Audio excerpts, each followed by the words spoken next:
সালামু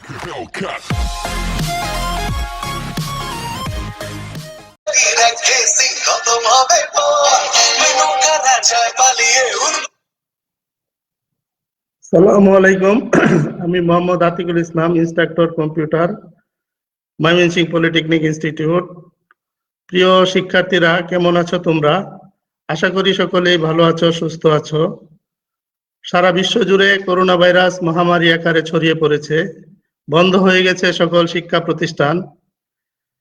এই পরিস্থিতিতে সরকারি নির্দেশনায় বাংলাদেশ কারিগরি শিক্ষা বোর্ড এবং বাংলাদেশ কারিগরি শিক্ষা অধিদপ্তর A2I প্রকল্পের কারিগরি সহযোগিতায় ডিপ্লোমা ইঞ্জিনিয়ারিং শিক্ষা কার্যক্রমের ধারাবাহিকতা রক্ষার জন্য ফেসবুক লাইভে ক্লাস পরিচালনা করার উদ্যোগ গ্রহণ করেছে। তো আমি মূলত ষষ্ঠ পর্ব কম্পিউটার টেকনোলজির ডাটাবেজ ম্যানেজমেন্ট সিস্টেমের উপরে ক্লাস নিব। আজকে আমার প্রথম ক্লাস। আমার প্রথম ক্লাসটি প্রথম চ্যাপ্টারের উপরে। যে সকল টপিকসগুলো নিয়ে আজকে আলোচনা হবে তা হলো ডাটাবেজ ম্যানেজমেন্ট সিস্টেম এবং purpose of database management system, অর্থাৎ ডাটাবেজ ম্যানেজমেন্ট সিস্টেমের উদ্দেশ্য। তো এই সেশন শেষে আশা করি শিক্ষার্থীরা এই তিনটি টপিকসের উপরে পরিষ্কার ধারণা লাভ করবে। আরেকটি কথা বলে নেই, তোমাদের বইয়ের প্রথম চ্যাপ্টারে এই টপিকসগুলো রিলেটেড যে সকল প্রশ্নগুলো রয়েছে আশা করি আমার এই আলোচনার মধ্যে চলে আসবে। তোমরা একটু মনোযোগ দিয়ে ভিডিওটি দেখতে হবে। প্রথমেই রেফারেন্স বইয়ের ব্যাপারে বলে নেই। সিলেবাস অনুযায়ী যে বইগুলো রেফারেন্স করা হয়েছে তার মধ্যে ডাটাবেস সিস্টেম কনসেপ্টটি থিওরি সিলেবাসের জন্য দেওয়া হয়েছে।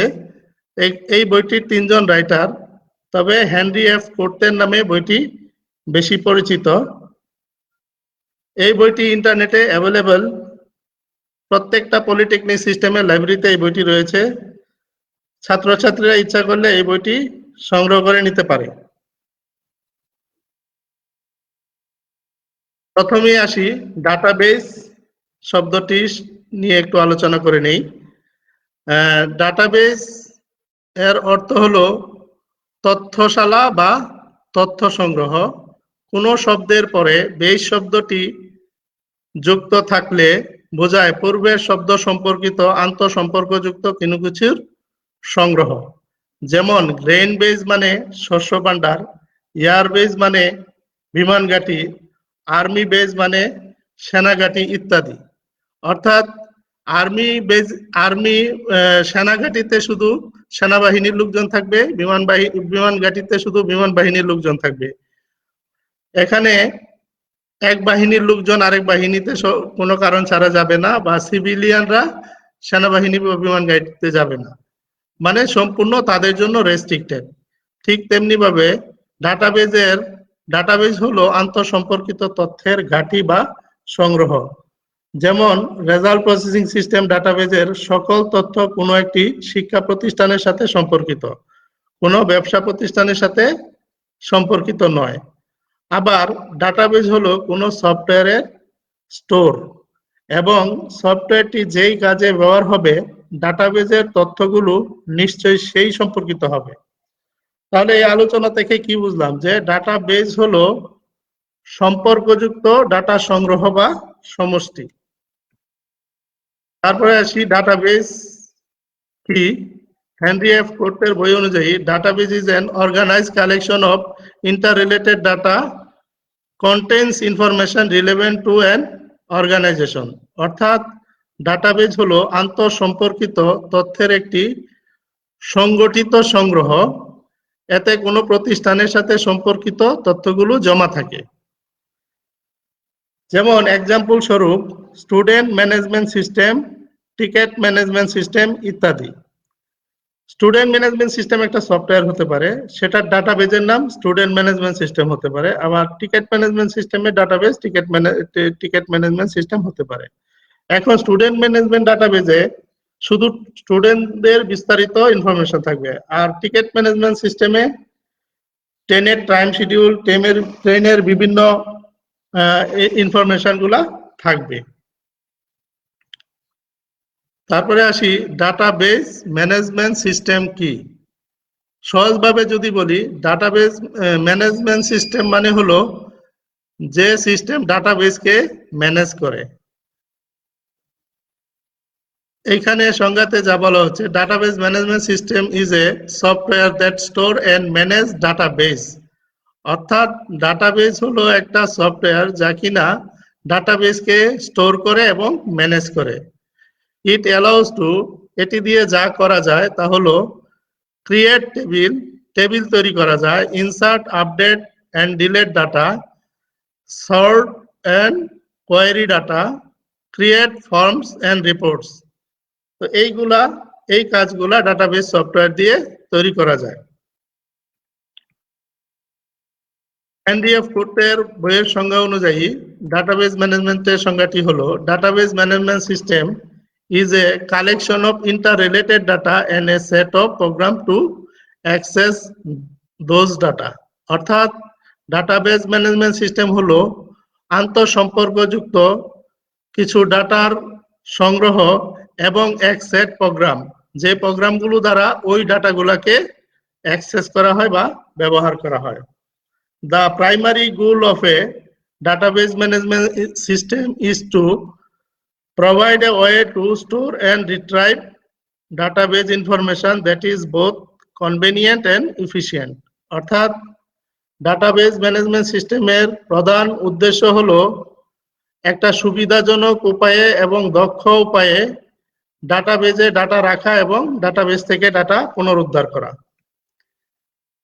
তারপরে আসি classification of database management system. তো ডাটাবেজ ম্যানেজমেন্ট সিস্টেমের এখানে বিশাল ক্লাসিফিকেশন দেখানো হয়েছে, যেমন ডাটা মডেলের উপর ভিত্তি করে, নাম্বার অফ ইউজারের উপর ভিত্তি করে, নেটওয়ার্কের উপর ভিত্তি করে, নেটওয়ার্ক আর্কিটেকচারের উপর ভিত্তি করে। তারপরে দেখানো হয়েছে কস্টিং এর উপর ভিত্তি করে 3 প্রকার, অ্যাক্সেসের উপর ভিত্তি করে 3 প্রকার, ব্যবহারের উপর ভিত্তি করে 3 প্রকার, এক্সএমএল ডাটাবেজ ম্যানেজমেন্ট সিস্টেমের উপরে 2 প্রকার। তারপরে রয়েছে multimedia database management system, GIS database management system, mobile database management system, open source database management system. তো এই মোটামুটি এই কয় প্রকারের ক্লাসিফিকেশন এখানে দেখানো হয়েছে। তোমাদের পরীক্ষার প্রশ্নের ধরন অনুযায়ী তোমরা এ থেকে আনসার দিবা। তারপরে আসি কিছু রিলেটেড টার্ম, যেগুলা পূর্বেই বলেছি যে তোমাদের প্রশ্ন যে মানে প্রথম চ্যাপ্টারে যে প্রশ্ন আছে তার আলোকে আমি ভিডিওটি সাজিয়েছি। তো এখানে ডাটাবেজের সাথে কিছু রিলেটেড টার্ম নিয়ে আলোচনা করছি।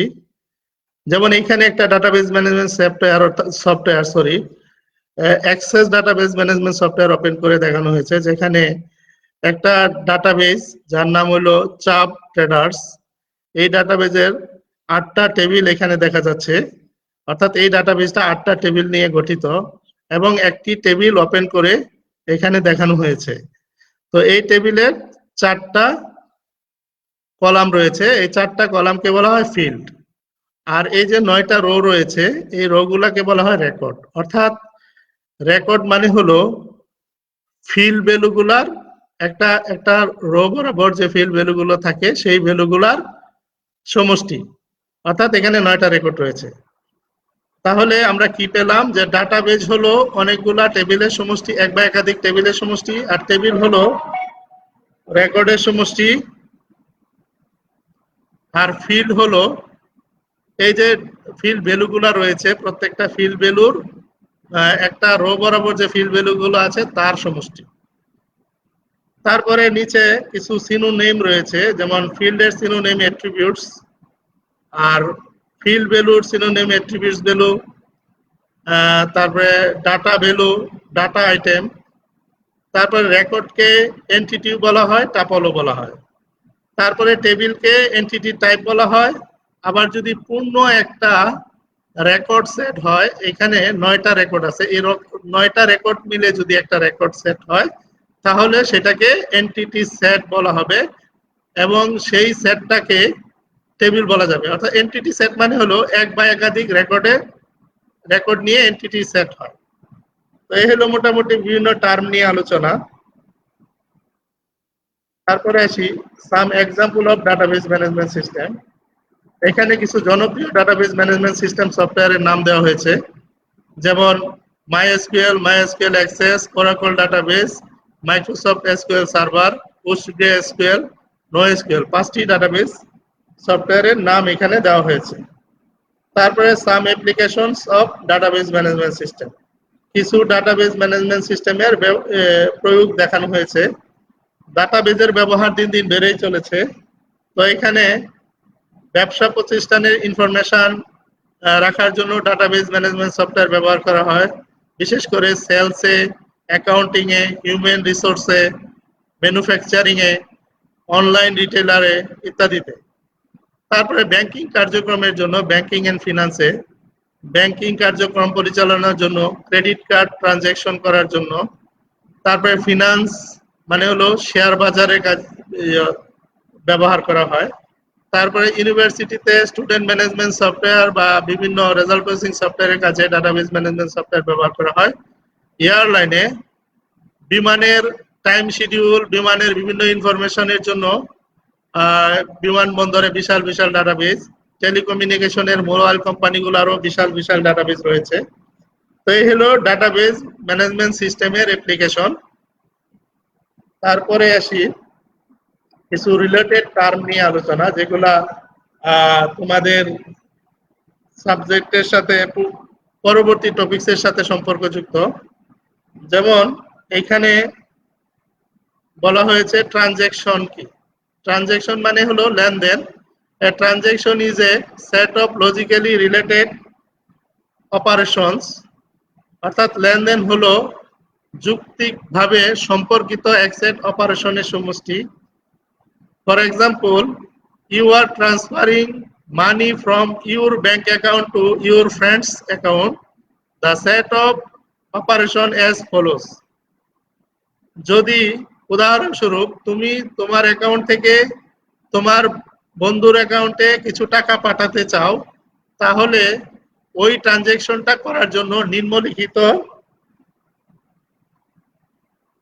নিম্নলিখিত অপারেশনগুলো সম্পন্ন হবে। যেমন read your bank account balance, প্রথমে এই অপারেশনটি সম্পন্ন হবে, অর্থাৎ তোমার ব্যাংক অ্যাকাউন্ট ব্যালেন্সটাকে রিড করা হবে। Deduct the amount from your balance, তোমার ব্যালেন্স থেকে সেই টাকাটা কর্তন করা হবে। Write the remaining balance to your account, অর্থাৎ তোমার অ্যাকাউন্টে অবশিষ্ট ব্যালেন্সটা জমা হবে। Read your friends account balance, তোমার বন্ধুর অ্যাকাউন্ট ব্যালেন্স রিড করা হবে। Add the amount to his account balance, তার অ্যাকাউন্ট ব্যালেন্সের সাথে সেই টাকাটা যোগ করা হবে। Write the new update balance to his account, অর্থাৎ তোমার বন্ধুর অ্যাকাউন্ট ব্যালেন্সটা যেটা আপডেট হলো, বৃদ্ধি পেল, সেটা তার অ্যাকাউন্টে আবার রাইট করা হবে। এই 6টা অপারেশনের মাধ্যমে একটা ট্রানজ্যাকশন সংগঠিত হয়। তারপরে আসি ডাটা রিডান্ডেন্সি, মানে হলো ডাটা অতিরিক্ততা। Data redundancy occur when the same piece of data is stored in two or more separate places. যদি একই ডাটা ভিন্ন প্লেসে বা ভিন্ন অবস্থানে জমা হয়, ডাটাবেজের বিভিন্ন জায়গায় জমা হয়, তাহলে সেটাকে ডাটা অতিরিক্ততা বা এক্সেস ডাটা বলা হয়। তারপরে আসি ডাটা ইনকনসিস্টেন্সি, ডাটার অসঙ্গতি। Data inconsistency occurs when similar data is kept in different format in more than one file. অর্থাৎ একই ডাটা যদি একাধিক ফাইলে বিভিন্ন ফরম্যাটে জমা থাকে, তাহলে সেটাকে ডাটা অসঙ্গতি বলে। এটা গেল ফাইলের ক্ষেত্রে। আবার টেবিলের ক্ষেত্রে একই ধরনের ডাটা যদি বিভিন্ন ফরম্যাটে দুইটি আলাদা টেবিলে জমা থাকে, তাহলে সেটাকেও ডাটা ইনকনসিস্টেন্সি বলে। তারপরে আসি ডাটা কনসিস্টেন্সি। ডাটা কনসিস্টেন্সিটা ডাটা যার মানে হলো ডাটা সঙ্গতি, যেটা ডাটা ইনকনসিস্টেন্সির বিপরীত। অর্থাৎ এখানে কি বলা হচ্ছে, data consistency state that only valid data will be written to the database. অর্থাৎ ডাটা সঙ্গতি বলতে বোঝায় যে কেবল বৈধ ডাটাই ডাটাবেজে জমা হবে। It also means that the database is consistent before and after the transaction. এটি দ্বারা এটাও বোঝায় যে ডাটাবেসটি লেনদেনের আগে এবং পরে সামঞ্জস্যতা পূর্ণ।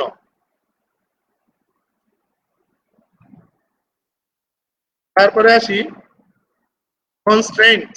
কনস্ট্রেন্ট মানে হলো বাধ্যবাধকতা বা সীমাবদ্ধতা। Constraint is the rule enforce on the fields of A table. অর্থাৎ একটা টেবিলের উপরে যে নিয়মগুলা প্রয়োগ করা হয় তাদেরকেই কনস্ট্রেন্টস বা বাধ্যবাধকতা বলা হয়।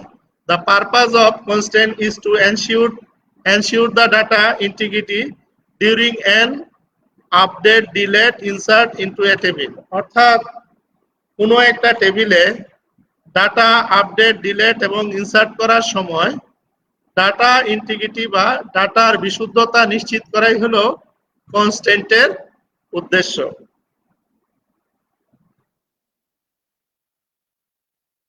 তারপরে আসি অ্যাটমিসিটি। অ্যাটমিসিটি মানে হলো অখণ্ডতা। Atomicity means that either the entire transaction occurs or nothing occurs.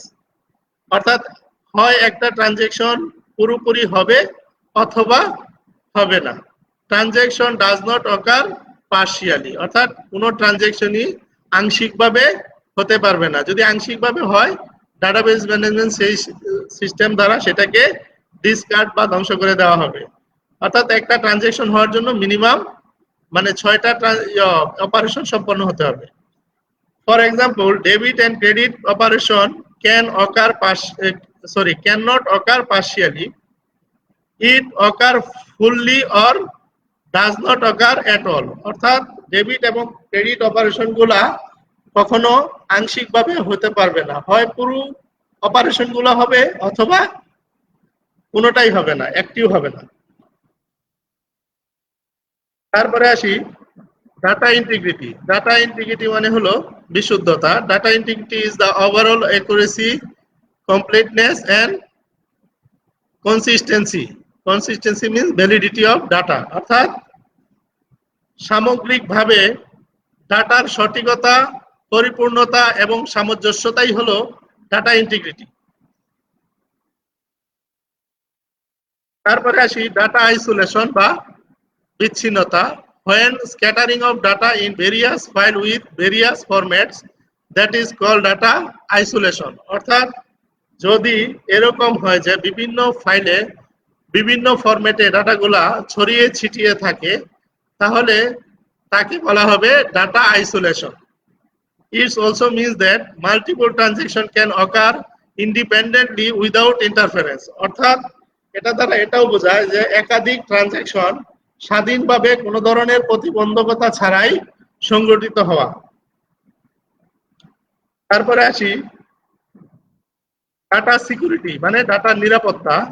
Data security means the prevention of data accession by unauthorised user. অর্থাৎ অবৈধ ব্যবহারকারী বা অবৈধ ব্যবহারকারী দ্বারা ডাটাকে ব্যবহার করার প্রতিরোধ করাই হলো ডাটা সিকিউরিটি। অর্থাৎ কোনো অবৈধ ব্যবহারকারী যেন ডাটাবেসকে বা ডাটাকে ব্যবহার করতে না পারে সেটা প্রতিরোধ করাই হলো ডাটা সিকিউরিটি। তারপরে আসি কনকারেন্সি। কনকারেন্সি মানে হলো একসঙ্গে সংগঠিত হওয়া। Concurrency means that many user can access data at the same time. অর্থাৎ বহু ব্যবহারকারী যদি একই সময়ে ডাটাবেসকে অ্যাক্সেস করে তাহলে তাকে বলা হবে কনকারেন্সি।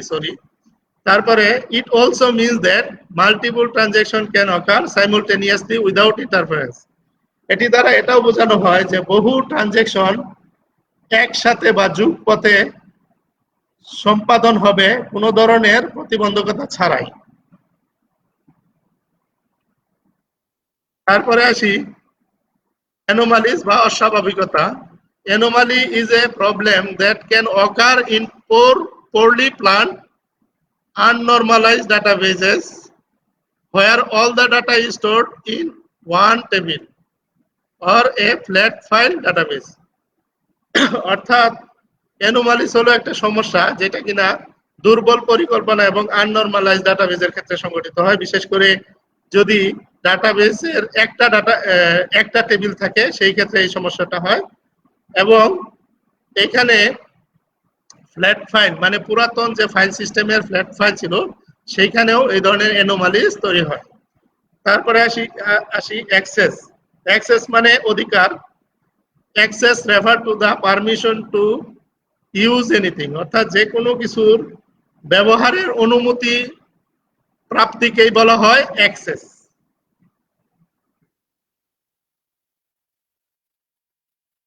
তারপরে আসি ট্রেডিশনাল ডাটাবেস সিস্টেম, অর্থাৎ পুরাতন ডাটাবেস সিস্টেমটা কি সেটা।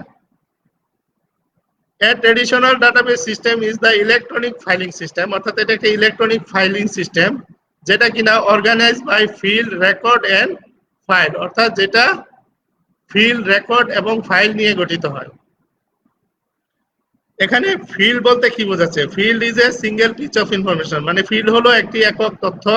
এর record is a one complete set of field, record হলো ফিল্ডগুলির একটি পূর্ণ set.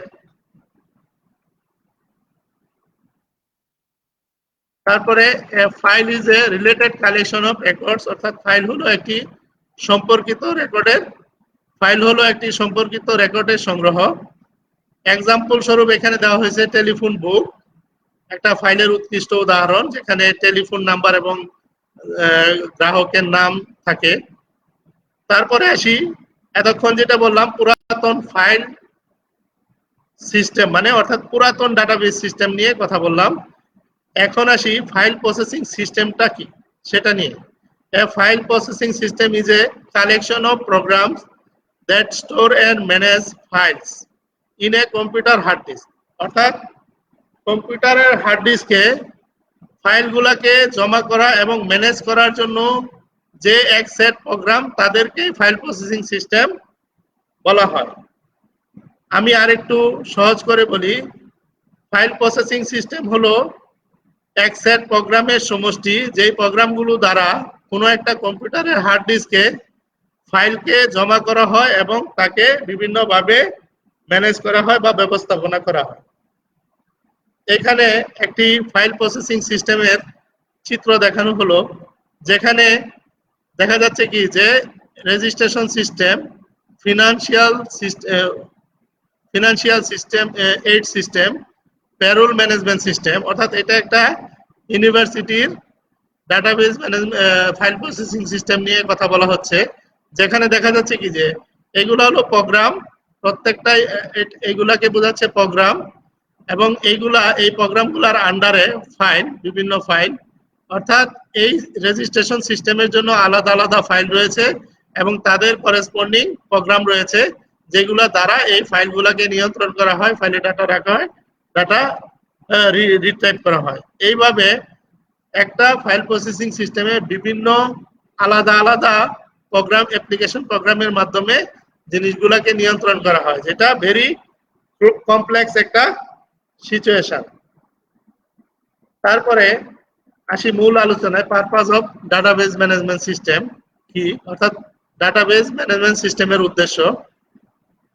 Typical file processing system stores permanent record in various files and it need different application programs to extract record from and add record to the appropriate files, অর্থাৎ traditional বা প্রচলিত file processing সিস্টেমে কি করা হতো, permanently রেকর্ডগুলোকে বিভিন্ন ফাইলে জমা করা হতো এবং যদি কোনো রেকর্ড পুনরুদ্ধার করার প্রয়োজন হতো অথবা যদি কোনো রেকর্ড নতুন করে যুক্ত করার প্রয়োজন হতো তাহলে আলাদাভাবে নতুন অ্যাপ্লিকেশন প্রোগ্রাম তৈরি করে তা করতে হতো এবং অ্যাপ্রোপ্রিয়েট ফাইলে তা করতে হতো।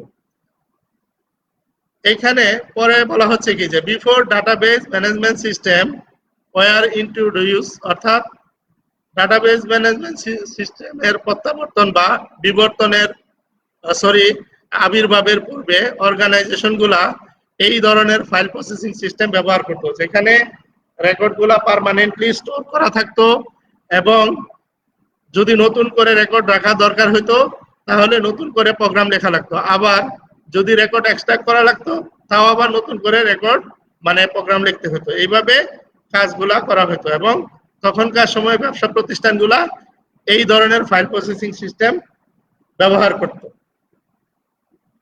তারপরে keeping organizational information in a file processing system has several major disadvantages। অর্থাৎ এইভাবে ফাইল প্রসেসিং সিস্টেমের মাধ্যমে অর্গানাইজেশনগুলা মানে ব্যবসা প্রতিষ্ঠানগুলা তাদের তথ্যগুলা সংরক্ষণের কারণে বিভিন্ন ধরনের সমস্যায় পড়তো, তা বড় ধরনের সমস্যায় পড়তো। তা নিম্নরূপ, যেমন এখানে প্রথমেই বলা হয়েছে ডাটা রিডান্ডেন্সি তৈরি হইতো এবং ডাটা ইনকনসিস্টেন্সি বা অসামঞ্জস্য তৈরি হইতো। তারপরে ডিফিকাল্টিজ ইন অ্যাক্সেসিং ডাটা, যদি অ্যাপ্রোপ্রিয়েট ফাইলে অ্যাপ্রোপ্রিয়েট প্রোগ্রাম না লেখা হতো তাহলে সেই ডাটাকে অ্যাক্সেস করা যাইত না। ডাটা আইসোলেশন, অর্থাৎ ডাটাগুলা বিচ্ছিন্নভাবে ছড়ায় ছিটায় বিভিন্ন ফাইলে থাকতো। ইন্টিগ্রিটি প্রবলেম ছিল, অর্থাৎ ডাটা বিশুদ্ধতায় সমস্যা ছিল। তারপরে অ্যাটমিসিটি প্রবলেম, ডাটা অ্যাটমিসিটি প্রবলেম ছিল, অর্থাৎ এই ডাটা অখণ্ডতায় সমস্যা ছিল এবং কোনো একটা ট্রানজ্যাকশন প্রায়শই সম্পন্ন না হওয়ারই সম্ভাবনা বেশি ছিল। কনকারেন্ট অ্যাক্সেস অ্যানোমালিজ, একসাথে বহু ব্যবহারকারী ডাটা অ্যাক্সেস করার ক্ষেত্রে অনেক অ্যানোমালিজ তৈরি হতো। সিকিউরিটি প্রবলেম ছিল, দেখা গেল যে ইউনিভার্সিটির ডাটাবেস ক্লার্ক শুধু ছাত্রদের ডাটা দেখতে চাচ্ছে, কিন্তু দেখা গেল যে ডাটা ওপেন থাকার কারণে সে টোটাল ডাটাই দেখে ফেলছে, এরকম অবস্থা ছিল। তো this difficulties promoted the development of database management system, অর্থাৎ এই সমস্যাগুলোই ডাটাবেস ম্যানেজমেন্ট সিস্টেম উন্নয়নের জন্য উৎসাহিত করেছিল। অর্থাৎ তখনকার সময় এই সমস্যাগুলা থেকে উত্তরণের জন্যই মূলত ডাটাবেস ম্যানেজমেন্ট সিস্টেম আবির্ভাব হয়।